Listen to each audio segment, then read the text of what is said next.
We all know life throws curveballs, right? Those really tough patches that test us could be personal stuff, money worries, health issues, or honestly, just the day-to-day grind getting overwhelming.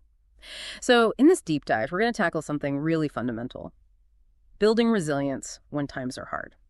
Think of this as a shortcut to understanding what resilience actually is, why it's so incredibly important, and maybe most crucially, how you can actively, build it up in yourself. Exactly. And when those hard times hit, it can feel like you're just completely overwhelmed, almost like being caught in a storm.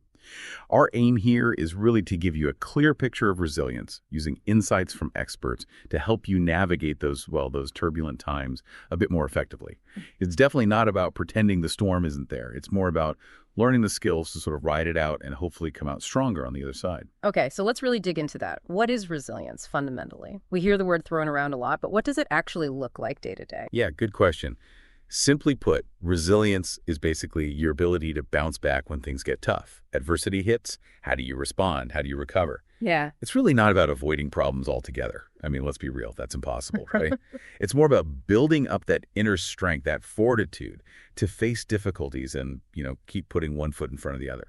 So it's not like you have to be some kind of emotional rock, someone who just doesn't feel anything. Not at all. That's a common misconception.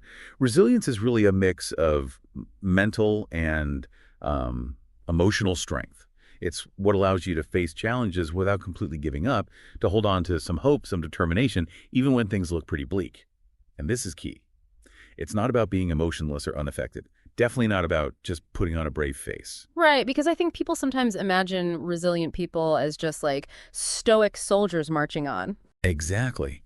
But true resilience actually involves acknowledging those difficult feelings, facing a hardship head on, and then ultimately growing stronger because you went through it. You feel the difficulty, absolutely, but you don't let it totally shut you down. And what's really interesting from a brain science perspective is that consistently practicing this stuff can actually change your brain pathways, neuroplasticity. Your brain learns resilience. Wow, okay. So resilience is this capacity to recover, to navigate tough stuff while still feeling our feelings, and it can even physically change our brains. Why is this so important, though? It sounds like more than just, surviving bad experiences. Oh, absolutely. It's way beyond just survival. It's actually about thriving. Think about the benefits. For starters, it massively helps your mental health. When you're resilient, you're just better at managing stress, coping with anxiety. You avoid that awful feeling of helplessness.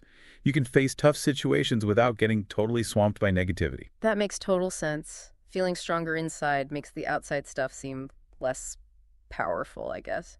What else? Well, relationships tend to be stronger too.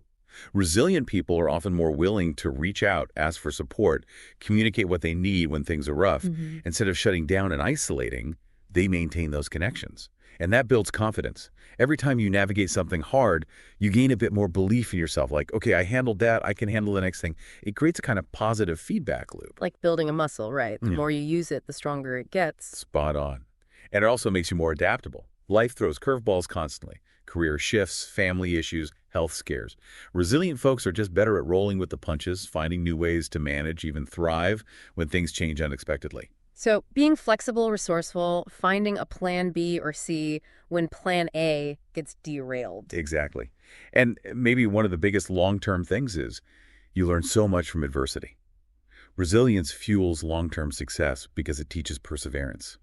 You learn lessons, you keep aiming for your goals, even when it's really, really hard. Okay, so it's not just about getting through it, but actually growing from it, being better equipped for the future. You mentioned thinking of it like an emotional immune system. Tell me more about that analogy. Yeah, I find that helpful. In a world that's just inherently unpredictable, resilience acts like that emotional immune system. It helps protect you from the really damaging effects of chronic stress and major setbacks.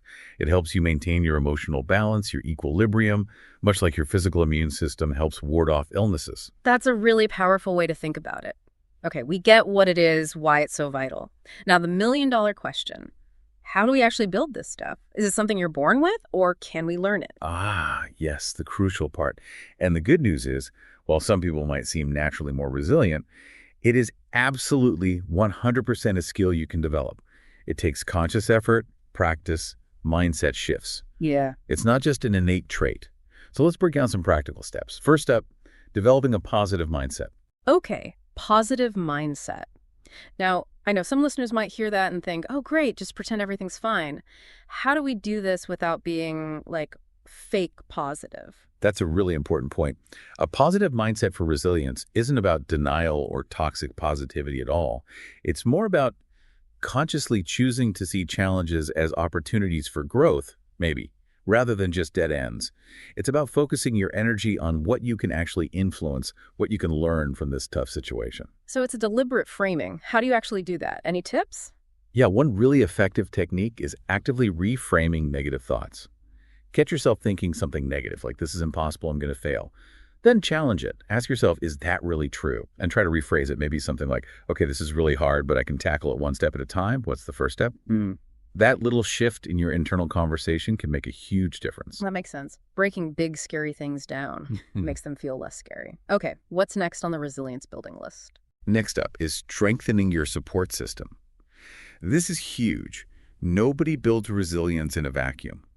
Having strong connections, family, friends, maybe a support group, it's like a safety net. When things get rough, knowing you have people to lean on, whether it's for, emotional support, practical help, or just someone to listen, it's invaluable. So it's about actively nurturing those connections and, importantly, not being afraid to actually ask for help. Exactly. Reach out. Even if it feels hard or like you shouldn't need to, it is absolutely okay to ask for help.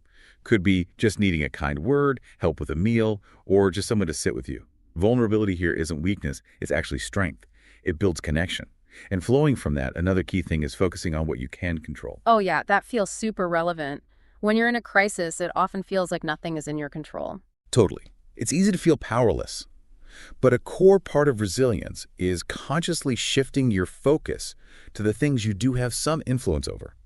Maybe you can't change the big external circumstance, but you almost always can control your reaction to it, how you take care of yourself, the next small action you take. Right. So even if the big picture is chaotic, focusing on those small, manageable actions gives you back a sense of agency. Yeah. Precisely. Break big problems down. What's one tiny thing I can do right now? Focus on that. Don't get paralyzed by the whole mountain. That builds momentum. And alongside that, consistently practicing self-care is vital. Self-care, we hear that a lot. What does it mean specifically when we're talking about building resilience? It means prioritizing your basic well-being. Yeah. Physical, emotional, mental, it's the foundation. Things like regular exercise, trying to eat reasonably well, getting enough sleep, maybe some mindfulness or meditation. This stuff fuels your ability to cope. When you're physically run down, it's just way harder to handle emotional stress. So it's not just bubble baths, it's like fundamental maintenance for your system. Exactly. Fundamental maintenance. Try to build small bits into your day, even just a few minutes. A quick walk, some deep breaths, listening to music, it all helps build your reserves.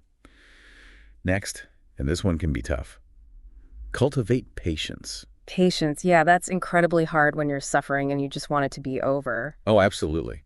But resilience building and just getting through hard times often takes time. There aren't always quick fixes, so you need patience with the situation, but also, importantly, patience with yourself. Be kind to yourself. Understand that setbacks will happen. Feeling down is part of it. Allow yourself to feel what you feel without judgment, and trust that over time you are growing, even if it doesn't feel like it in the moment. Okay, accepting the timeline, being gentle with ourselves. What else helps build that resilience muscle? Learning from setbacks. This is a big one. Every challenge, even the ones where you feel like you failed, holds a lesson. Resilient people tend to reflect afterwards. Okay, what happened there? What did I learn? What could I maybe do differently next time? Ask yourself those questions. What's the takeaway here? Use that insight. Don't just brush it under the rug. Turning failures into feedback, that's a powerful reframe. It really is. And one more. Set meaningful goals. Having a sense of purpose, something you're working towards, can be a powerful anchor in stormy seas. Even when things are tough right now, keeping your eye on longer-term goals or values gives you a reason to keep going. Set small, achievable goals along the way. Celebrate the small wins. That keeps you moving forward, reinforces that sense of capability. Having that why to hold on to makes sense. Okay, we've covered a lot of strategies. Can you maybe share a couple of real-world examples, make it a bit more concrete? Sure. Real stories often help a click. Imagine someone gets a serious health diagnosis. Cancer, maybe. Huge shock, right? But a resilient approach might look like this. They lean hard on their support system, friends, family. They focus on taking it one day, sometimes 1 hour at a time. They actively engage in what they can control, sticking to the treatment plan, maybe focusing on nutrition, maybe using mindfulness to manage anxiety. That positive mindset, bolstered by the love and support around them, becomes crucial in navigating that incredibly difficult journey. That really highlights how inner mindset and outer support work together. Got another one. Yeah, think about someone facing major financial hardship, lost their job unexpectedly maybe. The stress can be immense. A resilient response, though, might involve focusing on action. Okay, what can I do? Update the resume, start the job search, maybe look into learning a new skill, network. They'll likely face rejections, setbacks, but persistence, driven by that goal of getting back on their feet, eventually leads somewhere new. And they learn a ton about adaptability in the process. Right, taking those proactive steps even when things feel pretty dark. You mentioned a more everyday example too, Maya, the teacher. Yes. So Maya, a teacher, loses her job due to budget cuts. Totally blindsided. She allows herself time to grieve, to be upset. That's important. But then she reaches out, talks to a former colleague, gets some mentoring advice, updates her resume. She even starts volunteering at a community center to stay engaged and, feel useful. Eventually, she finds a new role. Maybe it's not exactly the same, but it gives her purpose again. Maya's story shows resilience isn't about not feeling scared or sad. It's about feeling it, acknowledging it, and then taking steps forward anyway. Their examples really bring it home. It's not about superpowers, it's about navigating with intention, using the tools and support available. Now, we absolutely have to touch on this. Sometimes things feel like too much. When does trying to be resilient cross the line into needing more formal help? That is such a critical point. Resilience absolutely does not mean going it alone. Never. If you find yourself feeling constantly overwhelmed, if hopelessness is just pervasive, if you're really struggling to function day to day, like if the negative feelings are constant and seriously impacting your work, your relationships, your ability to just take care of basic needs, that's when it's time. It's actually a sign of strength and self-awareness to seek professional help. Therapy, counseling, support groups, they offer vital tools, coping strategies, a safe space. There is absolutely zero shame in getting help. It's a proactive step towards getting better. Such an important reminder. Building resilience is about strengthening ourselves, yes, but also knowing when to bring in reinforcements. Okay, as we wrap up this deep dive, what are the main things you hope people take away about building resilience? I think the core message is that building resilience is this incredibly powerful tool we all have access to for navigating life's inevitable challenges.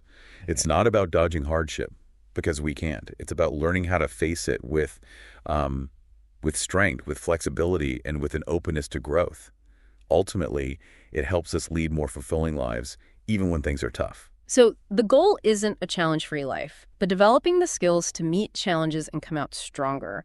What's one last thought you want to leave with everyone listening today? Just remember this. Resilience isn't measured by whether you fall down. It's measured by how you learn to get back up every single time. You don't have to be fearless. You don't have to be perfect. Just keep showing up for yourself. Keep practicing those small steps. And please remember that asking for help when you need it, that's courage. That's part of being resilient too.